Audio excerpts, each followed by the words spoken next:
Hi மக்களே, வணக்கம். நான் இன்றைக்கி சுசீந்திரம் தானுமாலய சுவாமி கோயில் தேரோட்டத்துக்கு தான் வந்திருக்கிறேன். வருஷம் பார்த்திங்கன்னா மார்கழி பெரு திருவிழா இங்கே தேரோட்டத்தோடு நடக்கிறது வழக்கம். ஸோ மக்கள் நல்லா ஜாலியாக என்ஜாய் பண்ணிகிட்டு இருக்கிறாங்க. உங்களுக்கு தேரோட்டம்னாலே இந்த மாதிரி திருவிழா கடைகள் கலகலப்பாக போகக்கூடிய ரொம்ப என்ஜாய் பண்ணுற மாதிரியான விஷயங்களை தான் நீங்கள் பார்த்துருப்பீங்க. ஆனால் இந்த சுசீந்திரம் தானுமாலய சுவாமி கோயில் தேரோட்டத்துக்கு ஒரு இருண்ட பக்கம் இருக்குது. அது என்ன அப்படிங்கிறத நான் இன்றைக்கி உங்களுக்கு சொல்ல போகிறேன். அதுக்கு முன்னாடி இந்த தேரை பற்றின சிறப்புகளை பார்த்துடலாம். தமிழ்நாட்டோட மிகப்பெரிய தேர்களில் இதுவும் ஒன்று. இது மிக நுணுக்கமான மற்றும் அழகான மர வேலைப்பாடுகளால் அலங்கரிக்கப்பட்டிருக்கு.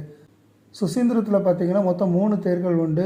ஒன்று பார்த்திங்கன்னா சுவாமி தானுமாலையனுக்கும், இன்னொன்று அம்மன் அறம் வளர்த்த நாயகி அவங்களுக்கும், 3வது பிள்ளையார் அவர்களுக்கும் தனித்தனியாக 3 தேர்கள் இழுக்கப்படுது. எல்லா வருஷமும் பார்த்திங்கன்னா மார்கழி மாதம் 10 நாட்கள் இந்த திருவிழா நடைபெறும். 9வது நாள் தேரோட்டம் நடைபெறும். சரி, இனி வரலாற்றில் நடந்த இந்த கசப்பான சம்பவத்தை பார்க்கலாம். ஜனவரி 6, 1947 இந்திய சுதந்திர இயக்கம் உச்சத்தில் இருந்தது. கன்னியாகுமரி மாவட்டத்தில் இருக்கக்கூடிய சுசீந்திரம் தானுமாலய சுவாமி கோயில் தேர் திருவிழாவின் போது தங்களுக்கு என்ன நடக்க காத்திருக்கு அப்படிங்கிறது தெரியாமலே ஒரு பெரிய கூட்டம் கூடியிருந்தது. இந்த திருவிழாவை பார்த்த யாராக இருந்தாலும் அந்த நாளை கற்பனை கூட செஞ்சு பார்த்துருக்க முடியாது. கரும்பு, இனிப்புகள், பண்டங்கள், குழந்தைகளுக்கான பொம்மைகள் விற்கக்கூடிய எண்ணற்ற விற்பனையாளர்கள் அங்கே இருந்தாங்க.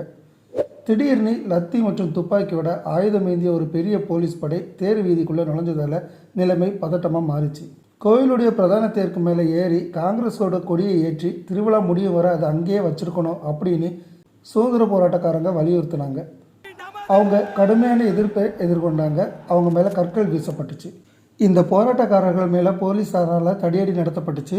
உடனே கூட்டம் நாலாபுரமும் சிதறி ஓடிச்சு. ஆனாலும் போராட்டக்காரர்களுடைய தீவிரத்தை தணிக்க முடியலை. உடனே போலீஸார் துப்பாக்கி சூடு நடத்தினாங்க. இதனால் அன்னைக்கு 4 பேர் கொல்லப்பட்டாங்க. அவ்வளோ அழகாக அலங்கரிக்கப்பட்ட இந்த தேர்கள் வெறிச்சோடி போய் தெருவில் தனியாக நின்றுச்சு. மொத்தமாக இந்த கோயில் நகரமே இருளில் சூழ்ந்துடுச்சு. காவல்துறையினரால் அந்த கொடி இறக்கப்பட்ட பிறகு மீண்டும் இந்த தேர் அது நிற்கக்கூடிய பிரதான இடத்துல கொண்டு வந்து நிறுத்தப்பட்டுச்சு. அதுக்கப்புறமா எந்த பிரச்சனையும் இல்லாமல் இப்போ வருஷம் பார்த்தீங்கன்னா ரொம்ப சிறப்பாகவே இந்த தேர் திருவிழா நடக்குது. உங்களுக்கு இந்த சம்பவம் பற்றி வேறு விவரங்கள் தெரிஞ்சிருந்தால் கீழே கமெண்ட்டில் சொல்லுங்கள். பை மக்களே.